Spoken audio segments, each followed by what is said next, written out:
Hi hello అందరికీ నమస్కారం. ఇప్పుడు మనం ఆత్మన్యూనతాభావం అంటే ఇన్ఫీరియారిటీ కాంప్లెక్స్ తగ్గించుకొని ఆత్మవిశ్వాసం అంటే సెల్ఫ్ కాన్ఫిడెన్స్ పెంచుకోవడం ఎలా తెలుసుకుందాం. చాలామంది తమ సంతోషాలు ఇతరుల ద్వారా లభిస్తాయి అనుకుంటారు. సుఖ సంతోషాలు బజార్లో కొనుక్కునే వస్తువులు కావు. ఎవరికి వారు తమ సంతోషాలను సమకూర్చుకోవాలి.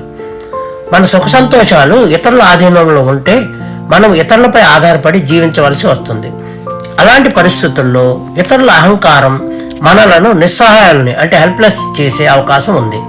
ముఖ్యంగా ఆత్మవిశ్వాసం లోపించిన వారు ఆత్మన్యూనతా భావంతో అంటే ఇన్ఫీరియారిటీ కాంప్లెక్స్తో బాధపడుతుంటారు అనే భావంతో తమ విలువలను ఇతరుల స్పందనపై ఆధారపడి మదింపు అంటే అప్రైజ్ చేసుకుంటూ ఉంటారు.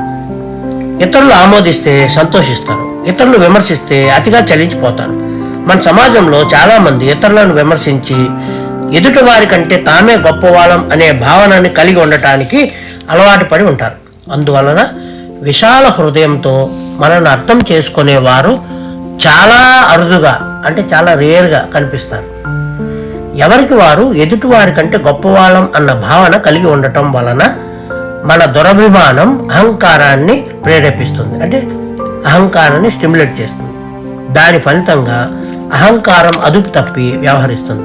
అప్పుడు ఇతరులలోని దోషాలను వెతుకుతూ వారి సమస్యలను పరిష్కరించే శక్తిని ఆటంకపరుస్తూ లేదా కుంటుపరుస్తూ ఇతరులను అదుపు చేసే కార్య విధానాలను రూపొందించుకుంటారు. తమ ధ్యేయం ఇతరులను అదుపు చేయడమే అనుకునేవారు ఇతరులను భూతద్దంతో వెతికే నేర్పును అలవాటు చేసుకుంటారు. అట్టివారు తమ లోపాలను గుర్తించి సరిదిద్దుకునే కృషి చేయరు. ఇతరులలోని మంచిని చూడలేకపోతారు.